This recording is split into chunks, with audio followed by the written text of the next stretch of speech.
Assassins banned against Nuke Duck, that's no surprise. Yeah. On the other side, Gambit, they have an assassin of their own. Betsy has just had a monster performance. 2 games out of the 3 he's been on this squad. We will see how that goes this game. Caston, Nidalee taken off the board for ROCCAT on their side. Gambit taking their time with the last one. So we'll see if they want to go for a first pick Zed. It's something that we have seen a few times. It is something that Betsy performed on very well yesterday. And I was quite impressed with how he carried himself on that champion, despite having a little few questionable engages here and there. But overall, it was very well played. We did also see Morgana, very high priority for Gambit. They first picked it against Copenhagen Wolves yesterday in a game that Gambit ended up coming out ahead. And with the 2 jungle bans, it also makes some questions. What do they want to run in the jungle? You do still have, you know, a few available, but the top tier picks of Jarvan and Rek'Sai taken off. Yeah, some confidence here from Gambit in their temp mid laner, though. That is another Zed first pickup there. Zed 5-1-7 Betsy had that game yesterday. I mean, a huge performance for him, and they are trusting. Why not? I mean, when Betsy's been on Assassin, Ari last week and Zed yesterday, it has been very impressive. I think mechanically he's sound, and he's very clearly following the leaders of Cabochard and Edward. We heard last week, actually, how Gambit's main shot call is in-game. Our Cabochard and Edward, actually was Leviathan that was saying it. So we need to see if Betsy can keep up that rhythm and keep dealing with whatever place his opponents put in front of him. That will be the test indeed. Let's see what ROCCAT wants to take. Got about 15 seconds on that clock. I don't think it'll be Jungle Taric somehow. I don't think so either, but I think it's quite smart of them to lock in the Kalista, take that away from Pinoy. It is an AD carry that he's been trending towards, but for somebody like Pinoy, he also has pulled out the likes of Graves, done incredibly well with it. We've seen Tristana's doing fantastically. He ran that yesterday and just destroyed towers after being gifted a comfortable laning phase. So for Gambit to lock in the same duo lane, I think that's smart. The question for me is, what is Vander going to play? You know, Thresh is still available. We've seen the Kalista plus Alistar do particularly well. Kalista plus Blitz has also done well. But these are champions we don't see Vander on all of the time. So we'll see what ROCCAT decide to pair with their AD carry. This will be the first time Woolite will have his hands on the Kalista. See what he makes of that one. Pinoy and Edward happy with their pickups there. Do want to see what ROCCAT do take next. It was a very, very early Kennen pickup for them. So Gambit, you know, they have the potential to do the counter pick now. That does go in the top lane. We'll see what they go for. Yeah, it's going to be a tough question because ROCCAT is the team with their back against the wall. You know, they're coming into this game 4 wins and 7 losses, sitting down at the bottom half of the European table. Very, very risky position to be in, because if they don't crack the top 6, they may find themselves in the promotion tournament, which for a team with all of this expectation is shocking. After 6 weeks of games, ROCCAT has been underperforming for so long, we can no longer actually call them a top-tier team on the stage. Everybody keeps talking about them. All of the coaches say how good ROCCAT are in scrims and how individually talented they are. Unfortunately, they just continually disappoint, and they need to figure out how to fix it. We do see Nuke Duck locking in that Ezreal. Double AD. I don't know. I don't think ROCCAT did well enough with their double AD last week when they ran it. They floundered a little, and with Janna available as a very good disengage support, ROCCAT are going to go for the engage route, Kennen plus Annie plus this double AD. It hasn't worked for many other teams. We'll see if it can work for them today. Yeah, they're certainly going to try it now. Of course, we did mention the Tristana Morgana lane. Cabochard can still do this top lane Morgana. It's still an option here. We'll see what they do decide to go with. If they want to take something different for support. Well, I'm so happy you mentioned that, because Cabochard has actually been doing probably the best on top lane Morgana here in Europe. We did see Pinoy hover the Victor. The only reason I want to call it out is he said to me before the game started, backstage, that he was going to play Victor. I know that's a lie, because Tristana's been locked in. But for Gambit, the Sejuani pick, Diamond's going to try to make it 2-0. It was the jungler that helped him and Gambit win IM Cologne. And despite the very early mid, let's try this again in English. Despite the very early laning phase on Sejuani, he scaled well, and he made his late game team fights work. Yeah, and then they do round that one out by, of course, taking the Janna. They've got the disengage now. They've got a little extra speed boost, and they are going to send the Morgana top once again. It is a little bit squishy of a comp, but of course, The Sejuani can go tanky. What does ROCCAT answer with, though, on their last pick here? I have absolutely no idea. They could go... I don't know what jungler. The only option for Jankos is going to be Lee Sin or Elise. Elise has fallen way out of favor, but for a jungler like Jankos, there's comfort picks. The fact that you've got Jarvan and Rek'Sai banned, taken away, that Diamond has opted for a Sejuani over Elise Sin is just showing you the comfort. But I particularly like the options that Sejuani is going to give you. The engage, the disengage. You've got great split push. You've got great side lane control. The only risk for Gambit is they're very low on magic damage. So if ROCCAT are able to come out ahead in the laning phase, maybe they can make something work, but they've got a very squishy lineup.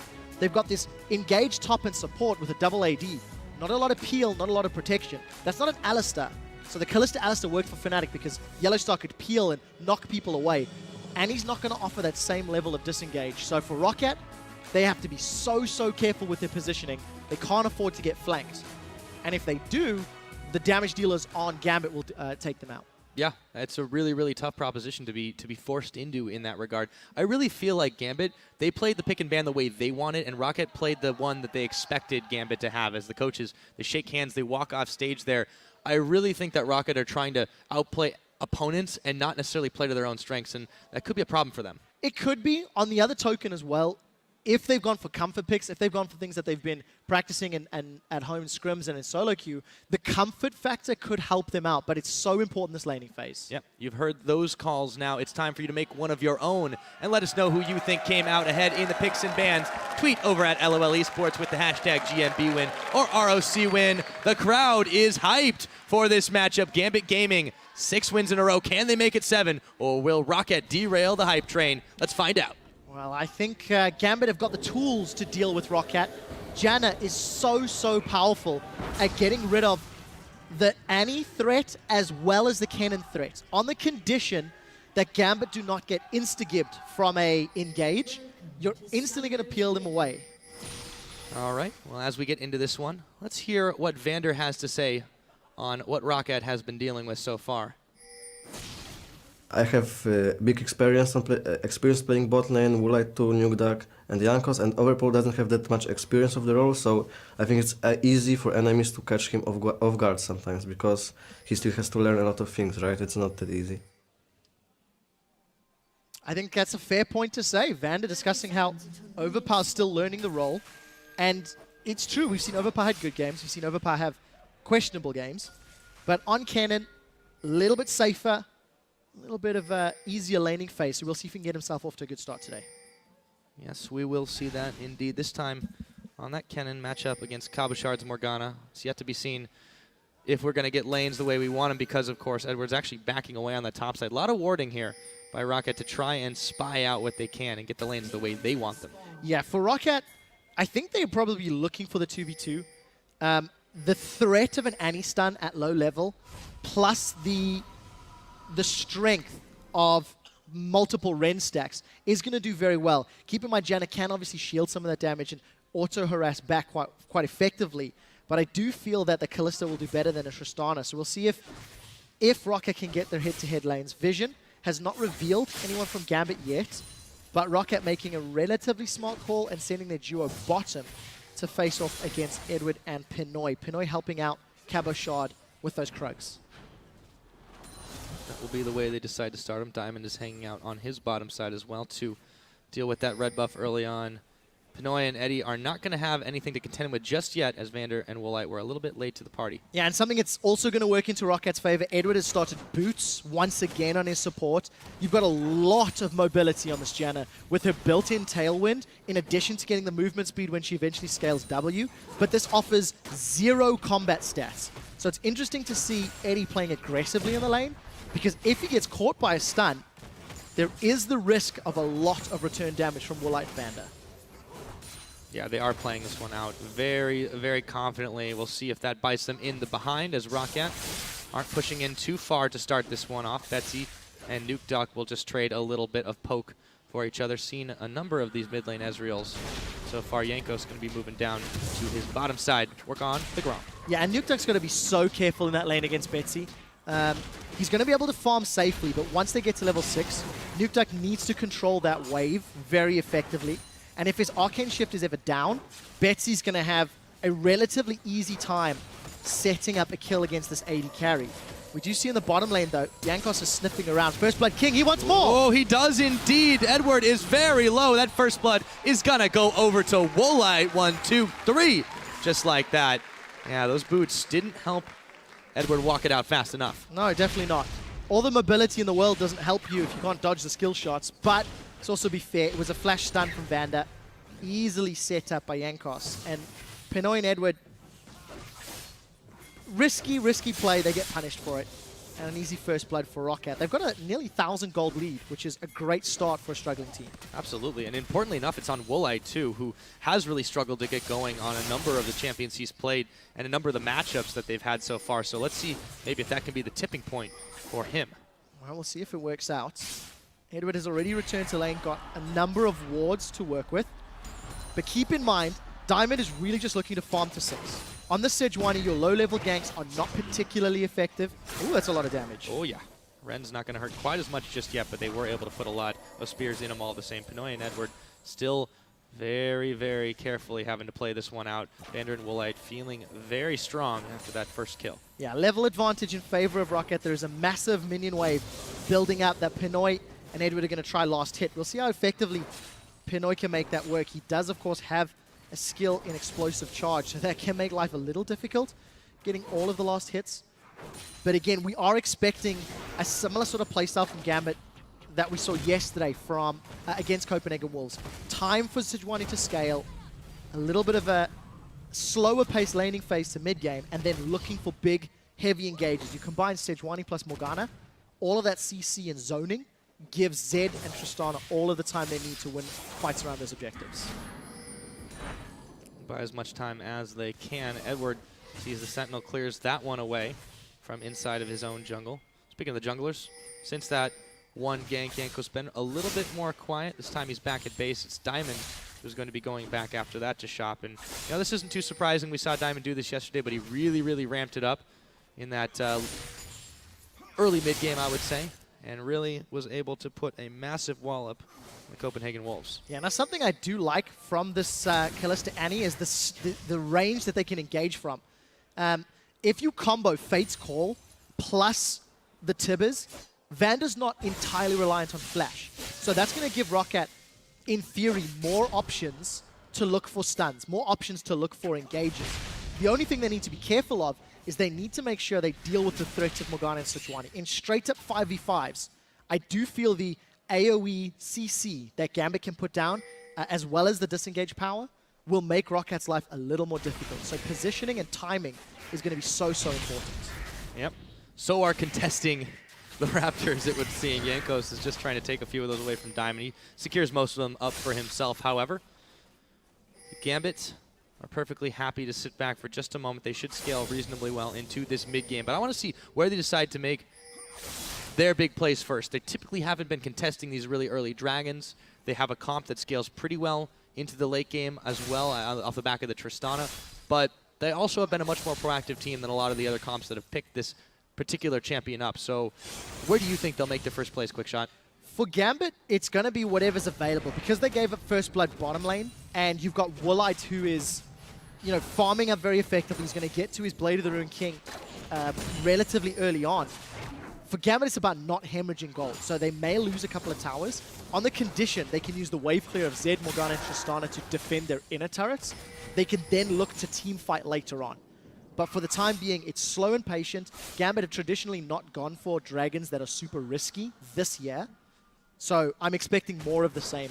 And you're going to have great split pushing potential from that Zed, and eventually even a Tristana with their great wave clear and relatively safe dueling abilities.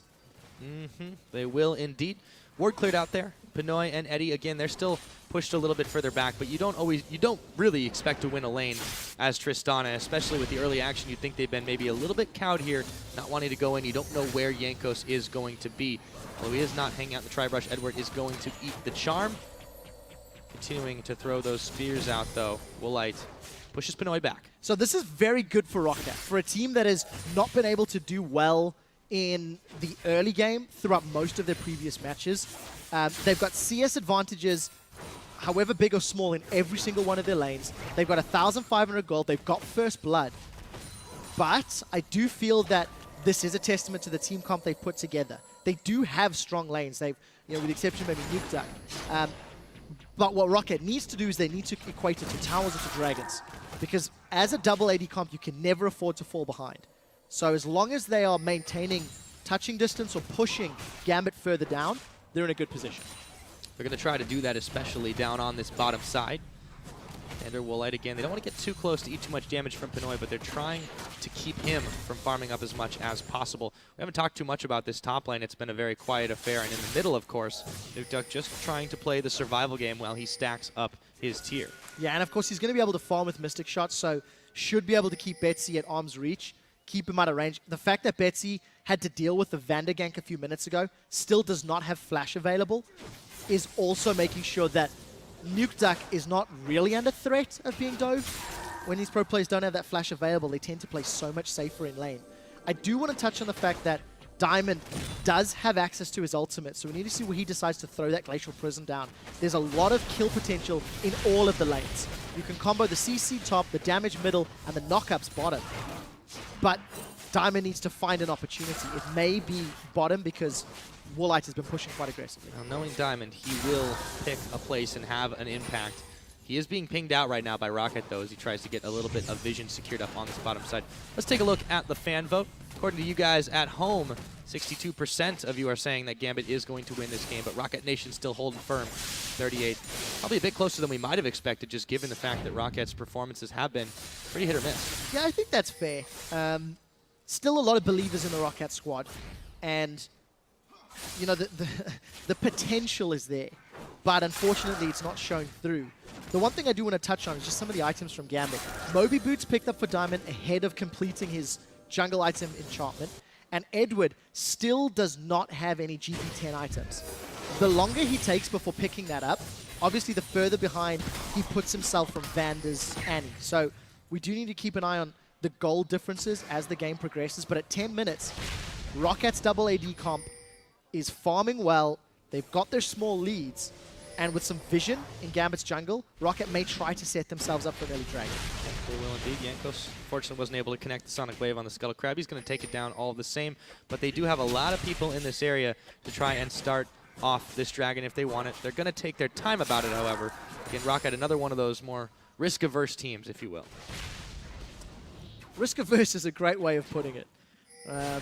Yesterday, ROCCAT just simply gave up far too many dragons that they lost the game. You can feel they've definitely learned from it. All of those vision wards placed down, stealth wards rather, is going to allow ROCCAT to make a play on the dragon if and when they feel they've got the advantage. It is now, but there is a ward here from Gambit. The problem is Diamond is very, very far away. So Diamond most likely going to give this one, Gambit rather, going to give this one up uncontested. And ROCCAT, again, they're doing everything right. They don't have pressure on towers, but it's not necessarily the end of the world. They're looking for item breakpoints, and then they can group up and really hammer down towers quickly with two 80 carries. Oop. Powell was able to rush his way away from the Dark Binding.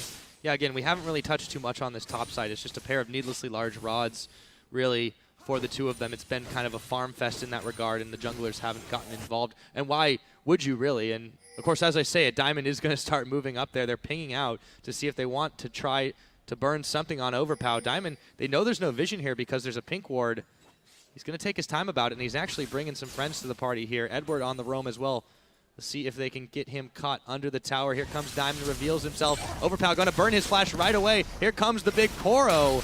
And they're going to go and throw the Glacial Prison. Oh, the minion was able to block out the Dark Binding. Overpow, they've committed so much to this, but they really want to pick up the cannon, and Diamond does. So Gambit commits a lot of resources to that kill. Does it get them a tower, and what does it cost them? The rest of ROCCAT are responding down on the bottom lane. Pinoy may be in trouble if he sticks around, but wisely, he's backing. So Gambit get themselves on the board, and they should trade towers here. It looks like Cabochard is pushing, so we'll quickly track on who gets those objectives down. He's denying the minions, too. That's a good move from Cabochard. So Gambit, they get the tower trade. They get the one kill. Trade in their favor just slightly. So yeah, even as far as towers are concerned, the additional kill means ROCCAT obviously come out in a better position. the problem that Gambit have, Pinoy's going to take longer to scale up. He's down 30 CS to his opposite number. Blade of the Rune King is already finished for Woolite. Man Immune has been finished for a few minutes of stacking for Nuke Duck, and Overpower's going to be working his way towards this Hourglass. He's only got a few hundred gold to farm before he completes it. So from an item standpoint and from a damage standpoint, ROCCAT are in a pretty good position. We still do not see a jungle enchantment upgrade for Diamond, so keep that in mind. Interesting itemization, still no GP10 for Edward either. Going to be relying on Janna's utility and the vision from Sidestone. Yeah, they're really prioritizing that Sidestone vision that they get out there. And a lot of pink wards scattered around the map as well. If you take a look throughout the respective jungles and the rivers, both teams just trying to keep an eye on what the other's doing at all times. 14 minutes into this game, not too much of a gold lead. Betsy now going to jump on a Nuke Duck, but Vander is there. The Tivers is down, and Betsy just gets blown up. Yeah, that was really well played. Betsy may have been wanting to go Uh-oh, Diamond! He could be in some trouble here. Actually, I think he's going to be okay. A little bit tanky with the Poro. Yeah, so I really like how reactive Vander was. He saw Betsy go back to the clone. I think Betsy was toying with the idea of going aggressive on Nuke Duck, and that instantly regretted that decision. So ROCCAT, second kill on the board. Sentinel is not going to spot Pinoy and Edward, but Edward needs to land a knock-up from that Howling Gale. If he doesn't, there's obviously no threat of a kill. They're going in. Yeah, there's the jump up. They took a tower in the middle, but now they could be in some trouble. Woolite, explosive charges on, but the teleport now finished. Overpow is actually going to rush his way. Oh, he gets pushed back, excuse me, and pushed back again. So between the Monsoon and the Buster Shot, they don't want Overpow to get anywhere near that duo lane. That is a perfect example of how Gambit should be able to win team fights as the game progresses. The disengage tools that Gambit have available with just those two champions is great, but you can still use Sejuani Ultimate, you can still use Morgana Ultimate. So Gambit actually have a team comp that can deal with ROCCAT very effectively. They just need to put themselves in a good position. We're 15 minutes in. They're down one tower, but they're still only 1,500 gold. So I think for Gambit, the potential to claw back the gold deficit and gain control of the game is definitely going to be available to them on the condition they use their disengage correctly. Because Overpower, he can't get damage through this Slicing Maelstrom if he's knocked away. So a single Buster Shot, you can save that for him every team fight, deal with Lee Sin or Annie who are going to be flashing in, and if all of that goes belly up, then you hit the Monsoon. Yeah, that's pretty much the eject button for this Gambit squad. They have been able to pull that off once in the isolated situation. Weren't able to grab the kill on Woolite. However, still playing it out relatively safe, only down about 1,500 gold. Gambit Gaming, though, hanging out closer to this bottom side. There's not much to take here because the Dragon's still a minute and a half away. Yeah, but look at the positioning for Gambit. They've grouped themselves up. Teleport is available for Cabochard, but he doesn't want to use it yet. And they're going to look for a pickup. They're going to go on Woolite. He's in trouble. Oh, they've jumped on him. He's going to hop away from the wall. They throw down the Glacial Prison. Hello! And they take him down. Cabochard. Pinoy going to get the knockback on Vander. Style points awarded. And a kill. Another one goes over to Diamond Prox. A minute on this Dragon. Yanko's bailing out. You just got Pinoyed. The knockback after the flash was so well timed and executed. Gambit string together 2 kills. They should be able to get a tower, and in theory, the Dragon as well. We did see Cabochard actually teleporting top, so he's going to be defending that objective, and that is the absolute worst possible thing that could have happened for ROCCAT. Giving the kills over, they did both go to Diamond, of course, but that's not the end of the world. And this is just very smart play. You know, there's a lot of damage that can come out, and a lot of mobility. And Gambit just commit themselves fully to this dive. Once the damage threat is gone from Woolite, it's just easy cleanup. Yeah, I like how he jumps in first, then flashes, knowing he can knock it back into the team. Pick that one up. So really well played. 3 seconds on this Drake. It's going to be started up, but ROCCAT are already in position here. They're trying to clear out as much vision as possible. Gambit had moved away from this one. Weren't there to defend it after the fact, and the Dragon's being started. Yeah, but look at all of the vision that Gambit had placed down deep into ROCCAT's jungle. They should have information on the positioning. They do, however, get themselves caught out. So deciding not to pick the fight, it's not the end of the world. We have seen teams give up Dragons as long as they can get presence elsewhere on the map. And look at what Gambit have done. They've pushed into the top tower. There's vision in the blue side jungle, red side jungle.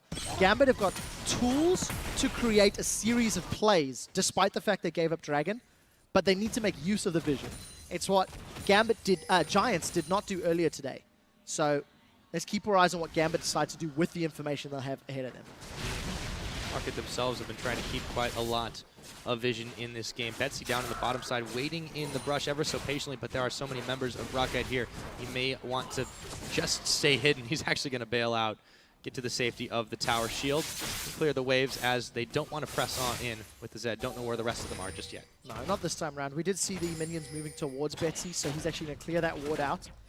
No trinket upgrades yet for either team. And that gold lead that ROCCAT have built up, obviously all gone. You see a few minutes ago that Edward picked himself up that ancient coin. Is pretty delayed though. Only earned himself 0 gold thus far. Yeah. So from the looted minions rather. But again, adding to the engage and the disengage. Once that eventually becomes the movement speed increase for his team, it's just going to allow Sejuani, Morgana, Tristana to get in, to get out, and to deal with the threats of ROCCAT. I'm still not 100% convinced in this double AD comp from ROCCAT, but Febevan said earlier, if you can complete your Mirror Mana and Trinity Force by around 18 to 22 minutes, you just have the most damage in the game. Quoting verbatim. Yeah, that's definitely not a bad thing to have on your side. So ROCCAT using that True Shot Barrage again, clearing the wave out in the middle. Now Gambit focusing a little top heavy between Cabochard and Diamond to push in the wave. Look for the second tier top turret. It is 2-2 that tower score. Not quite 20 minutes into the game, so Baron hasn't come up yet, but there's a lot of vision for Gambit, lit up like a Christmas tree in that river to make sure they know exactly when it happens. Yeah, and you know, just Cabochard keeps pushing. The wards from Gambit timed out on the bottom half of the map, and Gambit did not push there. Betsy did not engage when Warlight and Vander were pushing the wave out, and as a team, there's no tower to fight for Gambit in the bottom half. There's no dragon to fight for, so why risk it? Why go on that area? Cabochard is playing this sort of split push Morgana, and he has all of the vision to his advantage, and that's why you're seeing Diamond in the top half. I'd like to see Sejuani, Diamond Prox rather, move to support the rest of Gambit, and they can put some pressure on this mid tower. If and when ROCCAT respond, it allows Gambit to transition top and use the vision. Right now, there's no wave clear. This should be an easy kill. Yeah, no, this is nice to be able to push in the tower, but they do back off away from it. They see enough of the members of ROCCAT starting to collapse around. However, they've all bailed away from the bottom side, so now Betsy should be able to push in, but he wants to have the call of his team here, see if they want to go for a flank. I don't know. Pinoy's not here. This is going to be kind of a tricky situation. It's so weird. Gambit don't have the vision on this half of the map, and they decide to push into it. It's a little weird. Oh, that was stolen. Oh, Betsy. Wow, that's not the first time he's done that either. We saw a few fancy moves yesterday. Yeah, well played again. Who needs Smite? No, definitely not. And that's a good pickup, especially because of the fact that Nukeduck wants to be spamming those abilities with Ezreal over and over and over. So not only is it obviously beneficial for Betsy's split push strategy, it's weakening Nukeduck's overall power. I still think it's a little odd from Gambit. They had a great push up middle, and they decided to go bottom. Yes, Betsy was split pushing, but there was no vision to work with. And all of those wards that Gambit had invested in the top half of the map have now started to time out and disappear. So yes, there are sight stones, and it wasn't all gold investment, but not necessarily using the tools that they had put in place to push the map. So ROCCAT covering the cleanup duty on the bottom side, but they were denied that blue buff. Still a little bit behind in the gold game now, as Gambit have come up ahead of them by about 800 approximately. Cabochard clearing out the Tormented Soil. Looking to just keep pushing around and take towers where they can. Yeah, and you know what? I think for Gambit, they're going to be happy playing for the late game. Eventually, it's going to get to the point where Diamond's going to have enough armor and most likely going to grab himself a Thorn Mail that he can deal with anybody. Tristana is still going to scale particularly well. She's not necessarily as big a super hyper carry as she used to be, but still is going to be able to outrange Kalista, is going to be able to disengage. So for Gambit, the game's playing into their favor, and we are seeing a slightly less impactful ROCCAT than yesterday, but now Betsy's in trouble. Yeah, he could be. He throws down the Death Mark on Jankos. Actually, might be able to get him in just a moment. The Death Mark is gonna pop, but not before Jankos takes him down. In a 1v3, that's the best thing that can happen for you, though. Bar none. What else can Gambit take from this? There is some wave clear from Woolite to the top lane, but Gambit finally going to take out the middle turret. Oh, and Cabochard's pushing top, so Gambit should push top. Oh, those fans are hype, man. A lot of love from the Irish fans down in the front of the squad. For this Gambit gaming team especially. Schluncher to you all. cheers in Gaelic, of course. Thank you for that. There we go. I just realized I lost. I'm just sitting here I just realized I lost okay, 80% I of the have no viewers. idea what's going on anymore. I probably butchered the pronunciation, though. That's okay, quick shot. Everybody gets a few. Hey, no, they love it. Turning back to this one, we've got a dragon in about 10 seconds. You can see Gambit making moves for this. They've got the map control, but this is easily sighted out. There's so many wards here for ROCCAT that, you know, they've got eyes all around, but the thing is, they're looking pretty strong all the same. Yes, they are. Now, as long as Gambit don't get hit up by a multi-man Tibbers, which they cannot do because Tibbers and Slicing Maelstrom are not available, this means that Gambit have got more tools to win a team fight. And look at Diamond. He wants to throw Glacial Prison from the side, but ROCCAT have found him out. Yep. Connects on the Resonating Strike. However, Diamond's still big enough to be able to walk away from this one. They are trying to clear out the vision best they can. Here we go. The longer the stall's out, the more time ROCCAT have bought for the Slicing Maelstrom for the Tibbers. So this works into ROCCAT's favor for a team fight. The problem is there is no margin for error. If ROCCAT do not get multi-man ultimates, they cannot win a straight-up fight, and I think they're too late. Yep, the Dragon is going down. The Sentinel's going to spot it. They'll have the timer exactly as they need, but that is a small consolation prize when you compare Gambit picking up their first Dragon of the game. Now about 2,000 gold ahead of ROCCAT here, who have been muscled out of their previous map control. And ROCCAT are just making the same mistakes they did yesterday. Yesterday, they were far too passive against H2K. Today, yes, we saw a gank from Yankos, getting him off to a decent enough start, but it hasn't equated into a massive advantage. Pinoy was down 30 CS at one point, and now he's just marginally ahead of Woolite. So all of the positive plays that ROCCAT had put together from the laning phase are now simply not working off. You've got the Warmog's armor on Diamond. I'm going to assume that's going to be most likely a Thornmail, but if not, even if Diamond decides to go for Frozen Heart for Randius, any of those things is going to work into Gambit's favor to deal with all of the AD threats that ROCCAT have put together. Yeah, this is a little bit troubling for ROCCAT. It's not just yesterday that they made those mistakes. I mean, this has been symptomatic of a lot of their losses in this split so far. And, you know, it seems like when you're making the same mistakes again and again, if you're even aware of what's really the core issue here, they're going to try to push on the top. But Gambit Gaming are just there to defend. They're covering their bases quite well. Yeah, take a look at the goal difference over time. ROCCAT's first 15 minutes growing to 3,000 gold lead. It has been equaled and nullified over the last 5 to 10 minutes. So very, very smart play from Gambit. Betsy is continually pushing a side lane. Every time ROCCAT try to, apply pressure on a tower or an objective, Betsy's pulling resources away. And you saw Gambit were defending top. So very smart, very intelligent play. Gambit are playing this one safe and by the numbers. And I'm expecting them to get more aggressive around either the Dragons. Ooh, trying to make it. Yeah, Betsy tried to do it again. Or most likely the top or middle tower, because that's where Gambit have been trending over towards the red side jungle of ROCCAT. It also makes sense against 280 carries to sort of deny that red buff. I like you said it by the numbers, too. I think that really does speak to Gambit's versatility, because they can go in and create chaos. They can make some crazy plays that keep you guessing and scratching your head, but they can also play very standard, and that seems to be a way to beat ROCCAT. Yeah, ROCCAT, there's a lot of ways to beat ROCCAT. That's a fair point. That's a fair point. Unfortunately, 4-7 in the league, Gambit on a 6-game winning streak, and something that just sort of occurred to me. I don't feel like you can ban Gambit out. I feel like if you think about Gambit as a team, maybe Betsy is, really focused on certain assassins, but he's doing fine in the 4 games we've watched. Every other role has just got a plethora of champions they can pick from.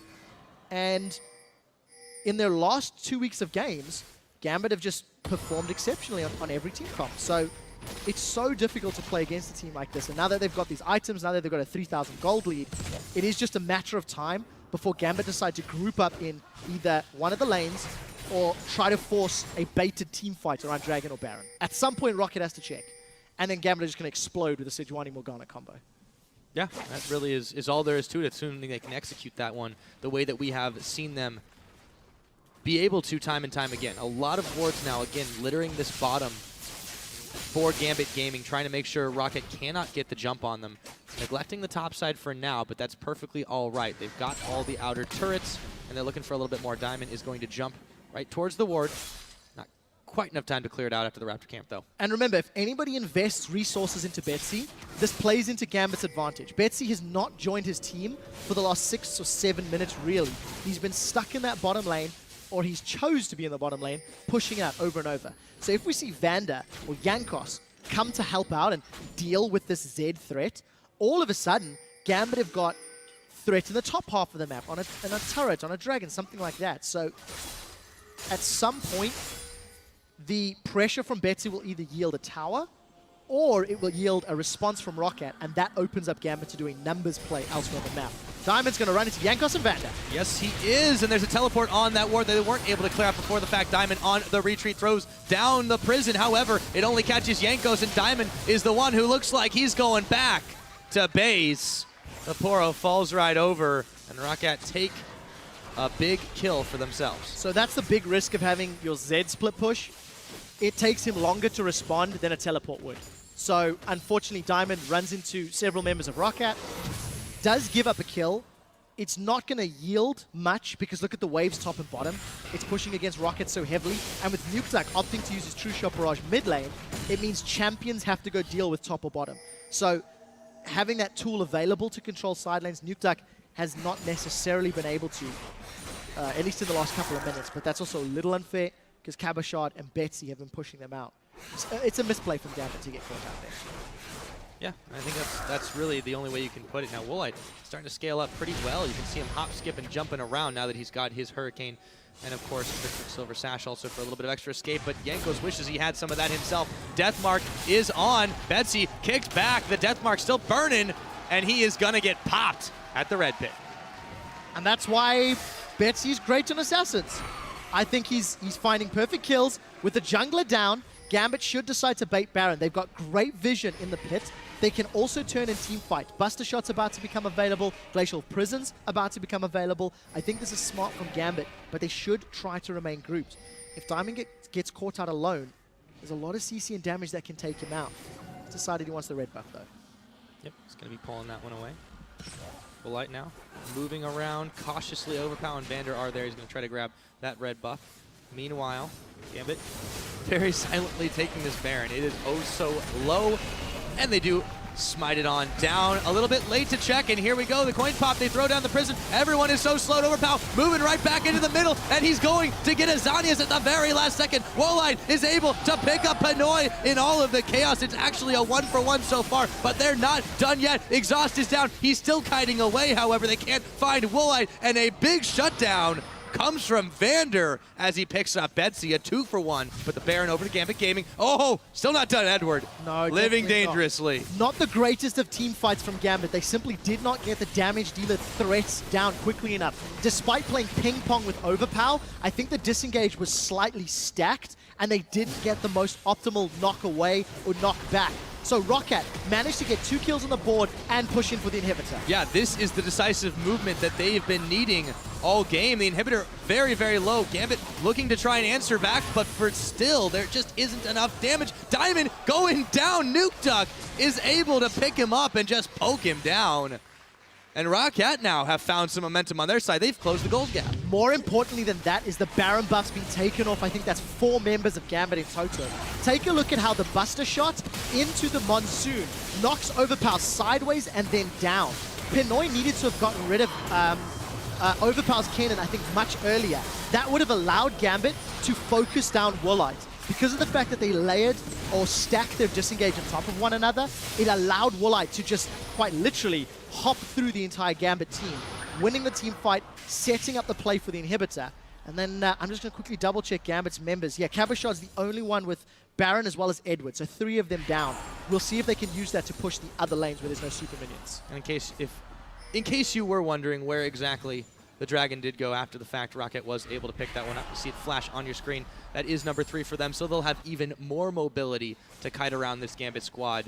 And yeah, 1,000 gold difference between these two teams. Now the Baron buff's only sitting on 1 member of Gambit for the next couple of minutes. 2, excuse me. Yeah, ROCCAT are still going to be in pretty good shape if they can control where Gambit are going on the map. I think that 5% movement speed for ROCCAT is really massive. If they are able to kite around the Dark Bindings and try to dodge the Glacial Prisons, that's how ROCCAT can win these team fights. You can see how quickly they can move around a map and take down towers. But for Gambit, they need to deal with the supers in the middle lane as well as the side lanes. Bottom is pushing towards Gambit's base. ROCCAT have got a numbers advantage in the top. So you've got this sort of paused button while Gambit wait for those super minions to stop spawning in the middle. It's not often you see the Baron-empowered minions being the ones that are shoved back, but ROCCAT have done just yet. That they'll be able to back and keep themselves in a good map position here. 33.5 minutes into the game. They've started to grab control of this map themselves. Still quite a lot of wards on Gambit's side of their own, really, but that hasn't yielded them much up here. No, not for the time being, but a big pickup from the previous team fights is Diamond completing that Thorn Mail. He got it around 32 minutes. So if Diamond is able to jump onto the front line and try to keep Nukeduck or Woolite busy, it should allow the rest of Gambit to try and focus down one of the AD carries. The problem for Betsy, with 2 QSSs, his options for Deathmark are lower.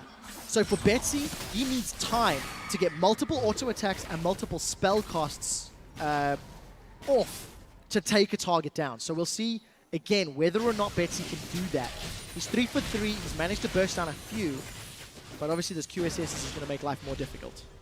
Oh yes, they will. And ROCCAT altogether, you know, they've been performing individually well, but I feel like the standout performance has really just been the teamwork here. Now Woolite, can he make his way out of danger? The Buster shot was not enough damage to take him down, and now there is a ROCCAT collapse. Here comes the cannon. Overpower actually going to bail out as the teleport comes in for Gambit Gaming. ROCCAT trying to beat the retreat. Eddie is going to throw down the exhaust. There's another shot there, and there's the bullet. They're slowing him down. Diamond in some trouble. Well, excuse me, he's causing ROCCAT to feel the burn, is what I meant to say.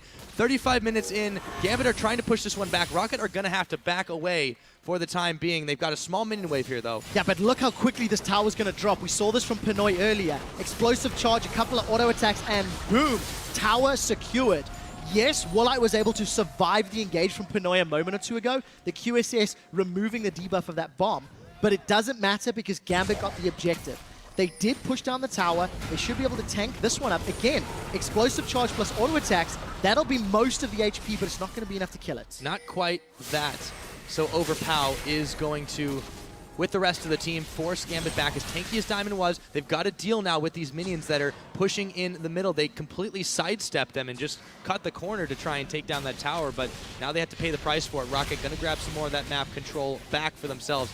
This game is still oh so close, Quick Shot. It really, really is, but I do still feel that if Gambit can get another team fight that goes in their favor, that is how they're going to just win this game out.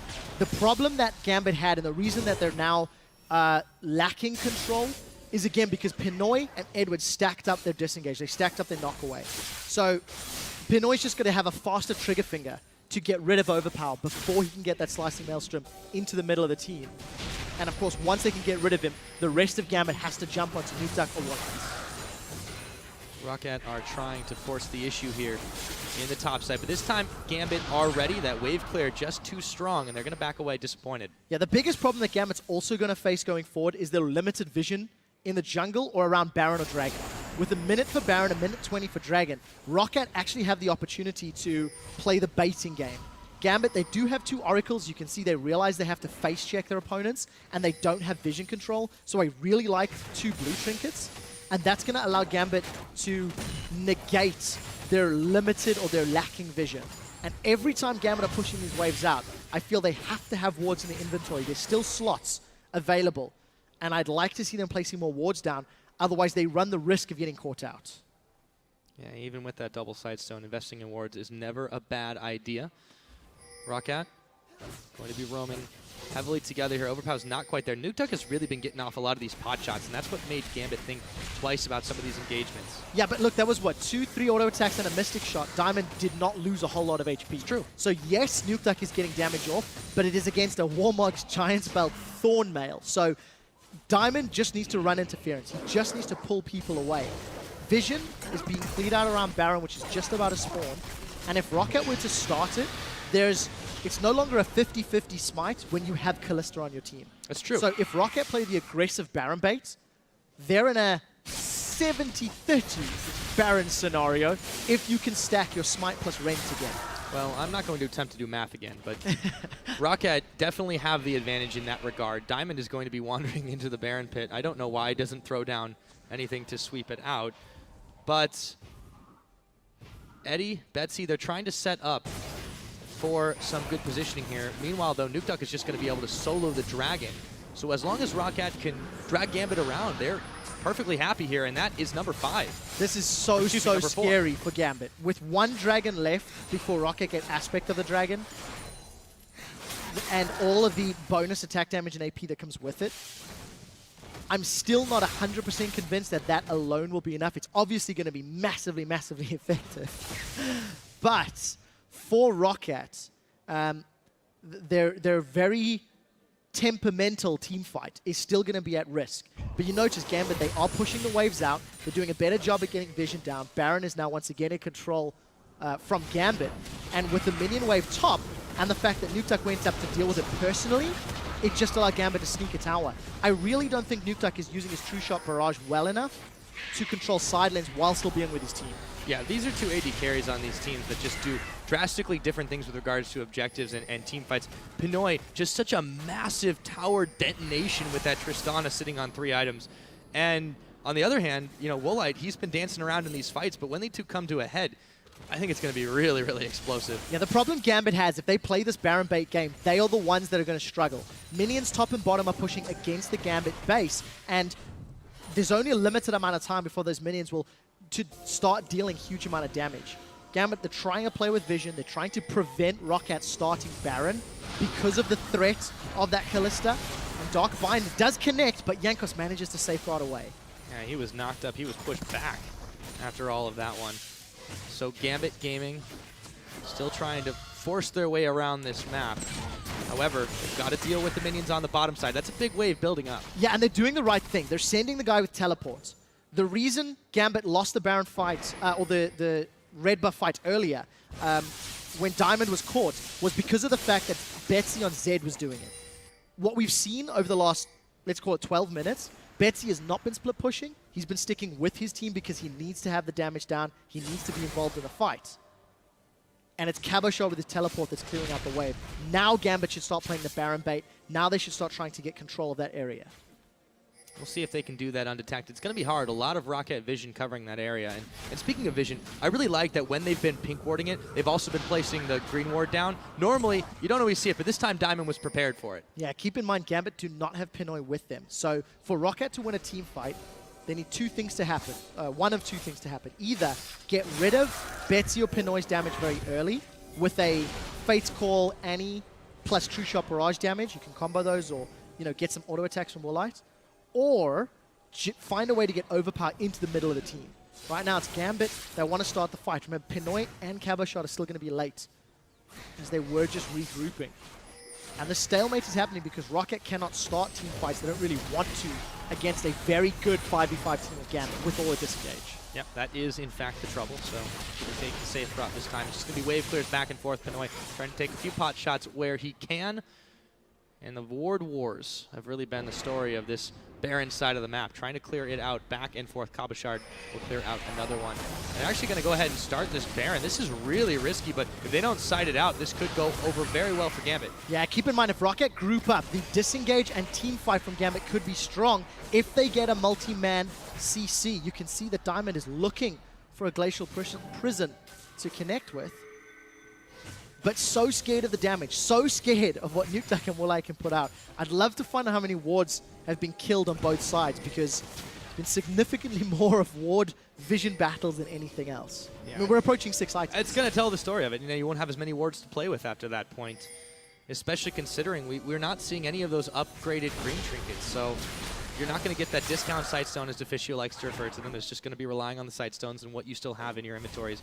And it's going to make this game dynamic play out very differently in the very late game, which we're vastly approaching. It is, and you know, for Gambit, they got punished once with Betsy split pushing, and they've decided not to do it again, despite the fact that they've got all of the abilities to deal with a team fight 4 and 5. If they had just let Betsy pull some threat and deal with those side lanes, and relied on all of the disengage to the rest of the champions, they could have dealt with a team fight. Instead, it's the Baron bait game. Flash is available for Vander and the stun. This could come down to a 50-50 smite. They're going in. Well, you mentioned that has not necessarily always been the way to do it. It's going to get picked up, but Betsy had to secure that one. Jankos burning away, but he finally is able to live after they just knock him away. And Gambit, by the skin of their teeth, pick up the bear and get out alive. Yeah, the AD carries from ROCCAT did not necessarily commit fully to that fight. Jankos, he pulled Betsy away. It was actually Betsy that got the last hit, I believe, right near the end. But what can Gambit do with Baron? This is the second time they've got it. They're going to be the ones that, again, lose an objective after securing the Baron buff. Facial Prison available for Diamond. He may want to go in and see if he throws it out. Decides against it. You can kite for days with that Callista. Woolite is proving to Diamond right now. He's going to get distracted by the Tivers. For just a minute, 30 seconds on this Dragon. Gambit cannot afford to give it up. Aspect of the Dragon is available for ROCCAT. This is going to be their 5th Dragon, so I think it's smart of them to push out the bottom lane. What they need to do after this Dragon is secured is split push. They have to push the side lanes. It's very, very clear waiting to group of 5 is not yielding results because Gambit have not found members of ROCCAT to jump on. Oh, you got to be careful, Diamond. He's going to get the black shield on, but ROCCAT are going to back away. And you're right, it's such a tense situation for both these teams. Gambit cannot give up this Dragon, but they have to get back and defend their base, and there's also minions in the tower. Yes, if Gambit leave... Oh, overpass! Oh my goodness, he's going to throw down the Zhonya's at the last minute. They may have distracted Kabushard, though, is going to pick up the kill, and now Gambit are just rolling all over ROCCAT. 2 kills to none. They're bailing out of this one. They've still got to deal with the minions, but there is a lot of damage here for Gambit Gaming, and they've hit the gas pedal. Yeah, with Baron buff and the ability to just melt down these towers, we may see them push very, very quickly. Dragon is live, so we need to see if they can peel away to secure that. That entire setup started from a massive crit from Pinoy. He hit Overpower for around 600 damage, and then followed up with a Dark Binding. Overpower was instantly removed from the fight. That could have been very close. That could have been. But Gambit secure the 2nd Dragon, the tower pushing power. They have Baron, and they've got themselves a 5k gold lead. But you see how scary close those engages are. Yes, but crucially here, they denied ROCCAT that 5th one, the all-important 5th Dragon buff. Gambit are still, they're playing this out so dangerously, but they win on that gamble, and they're still in this one. They are, but you still don't feel like they're in control. Like, no, it's really hard. It's a roller coaster of emotion here, Quick Shot. It's the 2nd Baron is about to time out. Gambit, yes, they got their 2nd Dragon. They delayed the 5th one. So there's another 5 minutes where they can be safe from giving that up.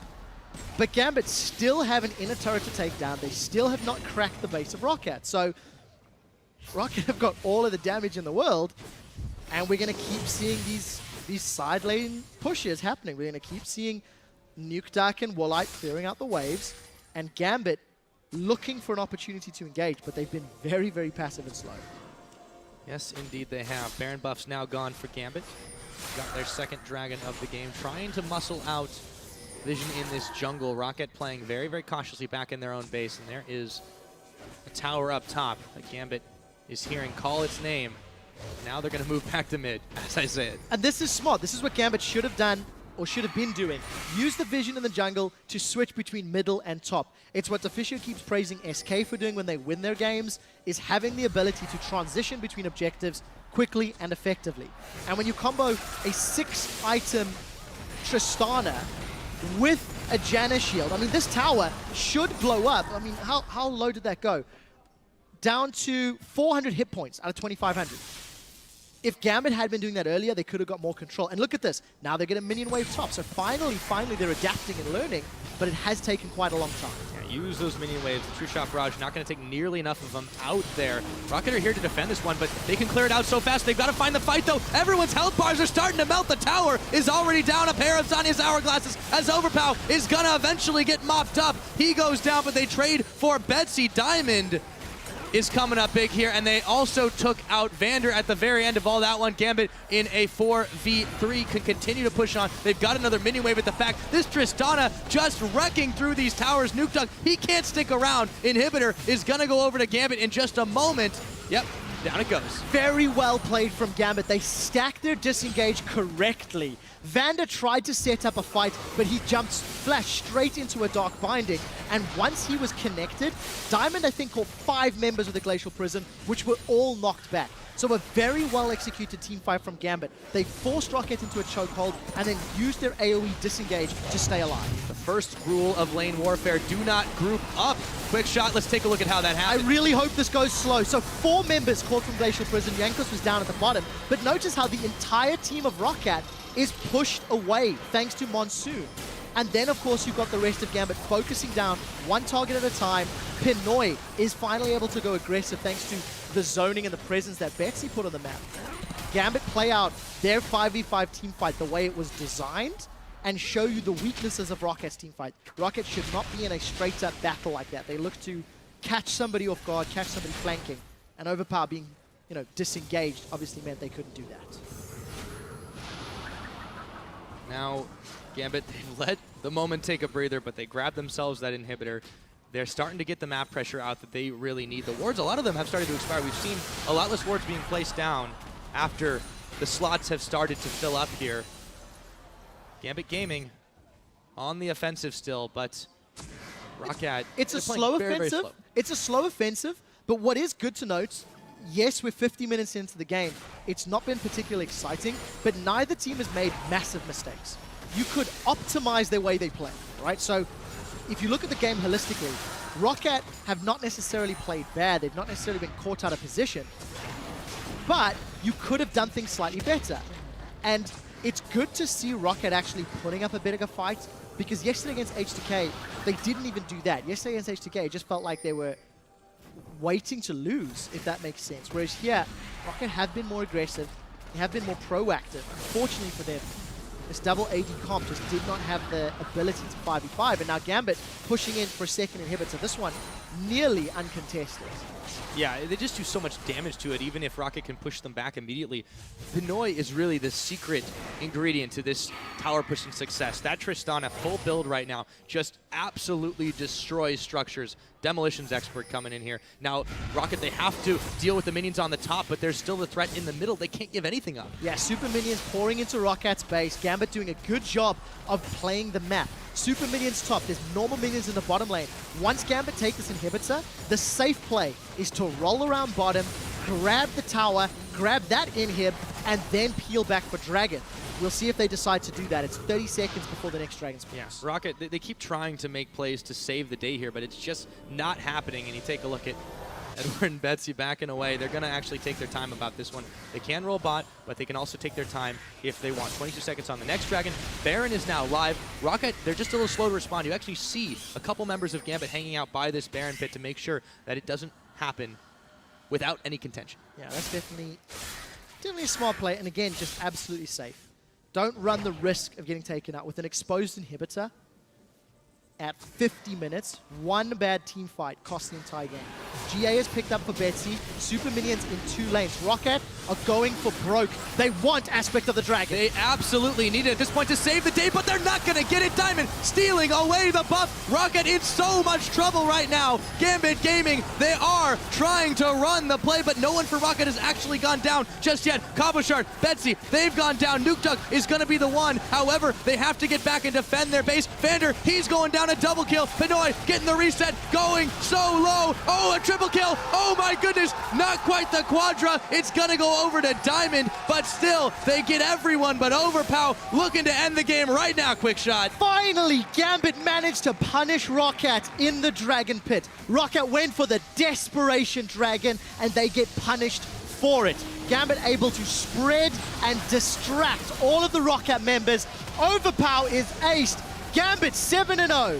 Yes, that is the ring of things. 52 minutes into this game, Gambit Gaming have come up with another win.